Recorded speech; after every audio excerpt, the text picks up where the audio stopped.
Como lidar com as emoções. Capítulo 2. Lidando com a ansiedade. Compromete as forças vitais. Desgosto, ansiedade, descontentamento, remorso, culpa, desconfiança. Todos tendem a consumir as forças vitais e a convidar à decadência e à morte. O ânimo, a esperança, a fé, a simpatia e o amor promovem a saúde e prolongam a vida. Prejudica a circulação. A tristeza afeta a circulação nos vasos sanguíneos e nos nervos e também retarda a ação do fígado. Obstrui o processo da digestão e da nutrição e tem a tendência de ressecar a medula, substância interior de todo o organismo. Não pode remediar mal algum. Embora a preocupação e a ansiedade não possam remediar um simples mal, podem produzir grande dano. Por outro lado, alegria e esperança, ao mesmo tempo que iluminam o caminho de outros, são vida para os que as acham e saúde para o seu corpo. Provérbios 4, 22. Providências para qualquer situação. Não devemos permitir que o futuro, os difíceis problemas, as perspectivas insatisfeitas, façam nosso coração desfalecer, tremer-nos os joelhos, pender-nos as mãos. Que se apodere da minha força, diz o poderoso, e faça paz comigo. Sim, que faça paz comigo. Isaías 27, verso 5. Os que submetem a vida à sua direção e ao seu serviço jamais se verão colocados numa posição para a qual ele não haja tomado providências. Seja qual for nossa situação, se somos cumpridores de sua palavra, temos um guia a nos dirigir o caminho. Seja qual for nossa perplexidade, temos um seguro conselheiro. Seja qual for nossa tristeza, perda ou solidão, possuímos um amigo cheio de compassivo interesse. Duplicando os fardos da vida. Achamo-nos num mundo de sofrimento. Dificuldades, provações e dores nos aguardam em todo o percurso para o lar celestial. Muitos existem, porém, que tornam duplamente pesados os fardos da vida por estarem continuamente antecipando aflições. Se têm de enfrentar adversidade ou decepção, pensam que tudo se encaminha para a ruína, que a sua situação é a mais dura de todas e que vão, por certo, cair em necessidade. Trazem assim sobre si o infortúnio e lançam sombras sobre todos os que os rodeiam. A própria vida se torna um fardo. Entretanto, não precisa ser assim. Custará um decidido esforço mudar a corrente de seus pensamentos, mas essa mudança pode acontecer. Sua felicidade, tanto nesta vida como na futura, depende de que fixem a mente em coisas animadoras. Desviem-se eles do sombrio quadro que é imaginário, voltando-se para os benefícios que Deus lhes tem espargido na estrada, e para além destes, aos invisíveis e eternos. Esmagados pelo desânimo. Não é sábio ajuntar todas as tristes recordações da vida passada, injustiças e decepções, e falar tanto sobre elas e tanto lamentá-las que nos sintamos esmagados pelo desânimo.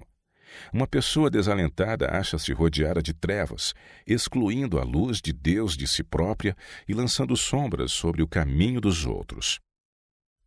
Falar mais de bênçãos. É grande para conosco a bondosa misericórdia do Senhor. Ele jamais deixará nem desamparará os que nele confiam. Se pensássemos e falássemos menos em nossas provas e mais na misericórdia e bondade de Deus, sentir-nos-íamos erguidos acima de boa parte de nossas sombras e perplexidades. Irmãos e irmãs, se nos parece que estamos entrando num caminho escuro e, como os cativos de Babilônia, pensamos em dependurar as harpas nos salgueiros, tentemos cantar hinos alegres. Dirão alguns: como podemos cantar tendo diante de nós esta perspectiva sombria, com este fardo de tristezas e aflições pesando sobre nosso coração? Mas porventura as tristezas terrestres nos privaram do todo-poderoso amigo que temos em Jesus? Não deveria o maravilhoso amor de Deus no dom de seu querido Filho ser motivo de constante regozijo? Quando apresentamos nossas petições ao trono da graça, não nos esqueçamos de incluir também cânticos de ações de graças. Aquele que oferece sacrifício de louvor me glorificará. Salmo 50, verso 23.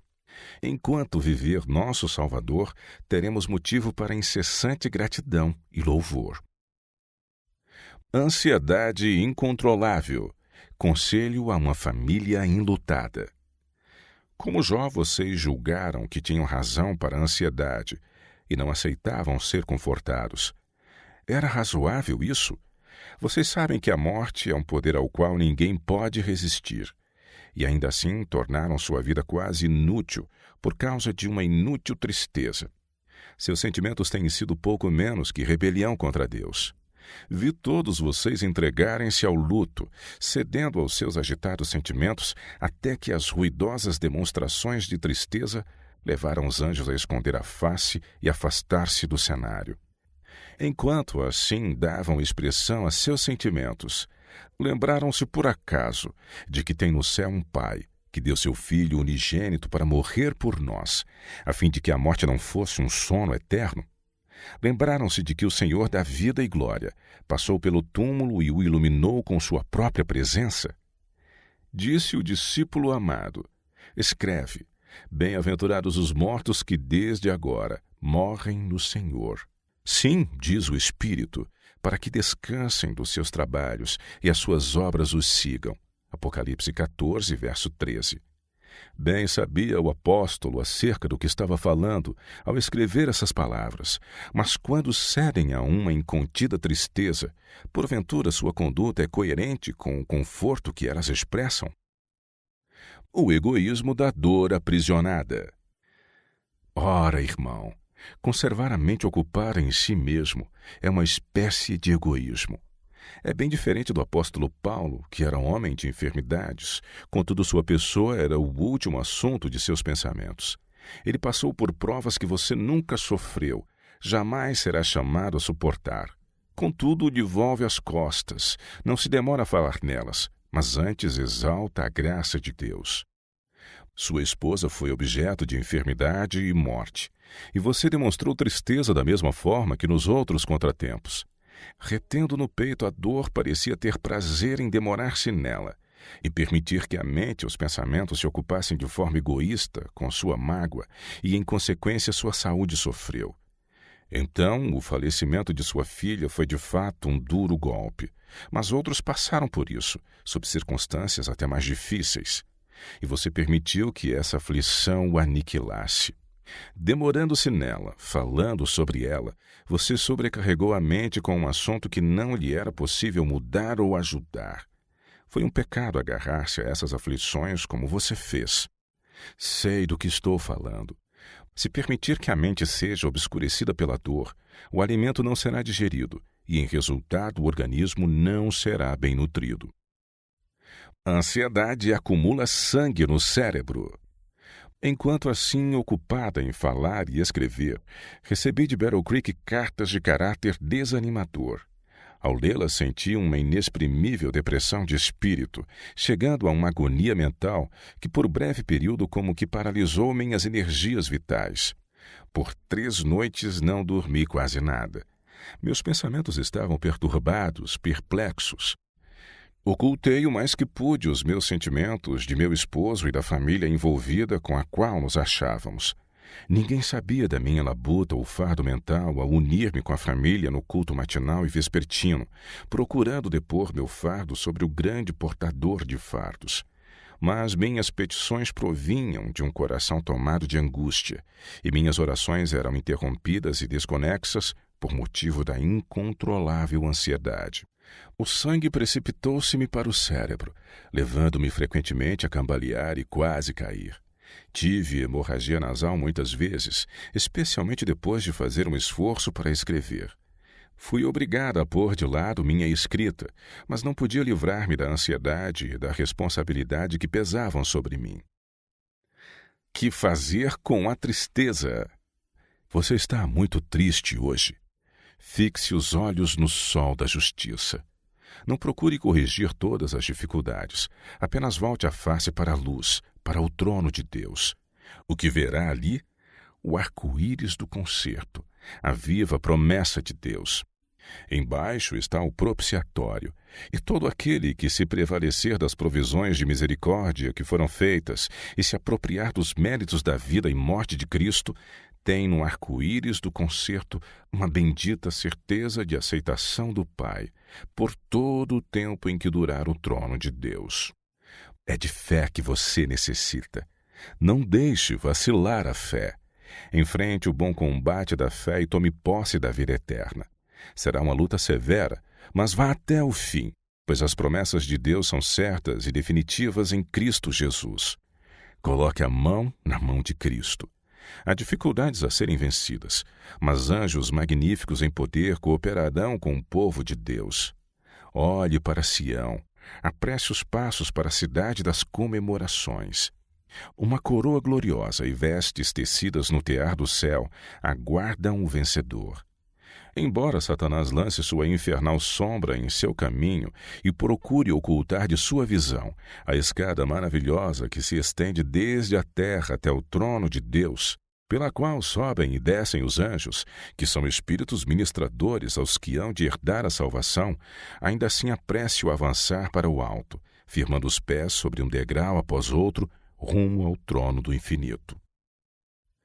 Simpatizantes nem sempre são amigos.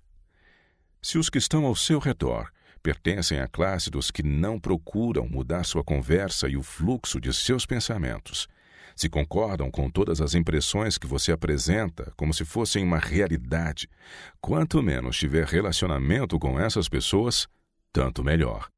Estão demonstrando que não são seus amigos, mas seus piores inimigos. O Senhor quer que você seja alegre. Você já sepultou seus amigos queridos da mesma forma que eu. Entretanto, não ouso perguntar, por que o Senhor me lançou na fornalha? Por que tenho seguidamente passado por aflições? A resposta pode estar em textos como este. O que eu faço não sabes tu agora, mas tu saberás depois. João 13, 7. Os propósitos divinos são muitas vezes envolvidos em mistério. São incompreensíveis às mentes finitas, mas aquele que vê o fim desde o princípio o sabe melhor do que nós. O que precisamos é purificar-nos de todo o mundanismo, aperfeiçoar o caráter cristão a fim de que as vestes da justiça de Cristo nos sejam dadas. Trabalhar em favor de outros. O apóstolo perdeu de vista os sofrimentos que se aproximavam em sua solicitude por aqueles a quem ele estava para deixar a lutar com preconceitos, ódio e perseguição. Estava empenhado em fortalecer e animar os poucos cristãos que o acompanhavam até o lugar da execução, repetindo as promessas dadas aos perseguidos por causa da justiça. Assegurou-lhes que coisa nenhuma falharia de tudo que o Senhor falara acerca de seus filhos fiéis e provados. Por um pouco de tempo poderiam estar em tristeza, recuados por muitas tentações. Poderiam ser destituídos do conforto terrestre. Podiam, porém, animar o coração com a certeza da fidelidade de Deus, dizendo: sei em quem tenho crido, e estou certo de que é poderoso para guardar o meu depósito. 2 Timóteo 1, verso 12. Logo acabaria a noite de prova e sofrimento, e então raiariam a risonha manhã de paz e o dia perfeito. Os melhores consoladores. Os que têm suportado as maiores tristezas são frequentemente os que levam aos outros o maior conforto, introduzindo a luz do sol aonde quer que vão. Esses foram purificados e enternecidos por suas aflições. Não perderam a confiança em Deus quando assaltados pelas dificuldades, mas se apegaram mais intimamente ao seu protetor amor. Esses são uma viva prova do terno cuidado de Deus, que faz as trevas assim como a luz e nos disciplina para o nosso bem. Cristo é a luz do mundo. Nele não há trevas. Preciosa luz. Vivamos nessa luz. Digamos adeus à tristeza e descontentamento. Regozijai-vos sempre no Senhor. Outra vez digo, regozijai-vos. Filipenses 4, verso 4. Solução para a ansiedade. Deus providenciou um bálsamo para cada ferida. Há um bálsamo em Gileade. Há ali um médico. Por que não estudar agora como nunca antes as Escrituras? Busque do Senhor sabedoria em toda emergência. Em cada prova, suplique a Jesus que nos mostre um meio de saída de nossa dificuldade, e então nossos olhos se abrirão para vermos o remédio e aplicar ao nosso caso as curadoras promessas que foram registradas em sua palavra. Desse modo, o inimigo não encontrará lugar para nos levar a lamentações e descrença, mas, ao contrário, teremos fé, esperança e ânimo no Senhor. O Espírito Santo nos dará claro discernimento para que possamos ver as bênçãos e apropriar-nos delas, as quais agirão como solução para a tristeza, como um elemento de cura para cada gole amargo que nos seja levado aos lábios. Cada traço de amargura será misturado com o amor de Jesus, e em vez de nos queixarmos de amargura, veremos que o amor e a graça de Jesus por tal forma se combinam com a tristeza, que esta se transformará em alegria suave, santa e santificada.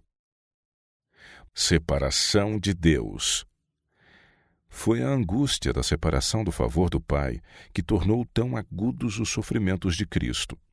Ao sobrevir-lhe a angústia de alma, seu suor tornou-se em grandes gotas de sangue que corriam até ao chão. Lucas 22, 44. Sua terrível angústia causada pelo pensamento de que na hora da maior necessidade Deus o abandonara, retrata a angústia que o pecador sentirá quando, demasiado tarde, reconhecer que o Espírito de Deus lhe é retirado. Compreendido no paraíso. A terra tem uma história que o homem jamais compreenderá até que ande com o seu Redentor no paraíso de Deus.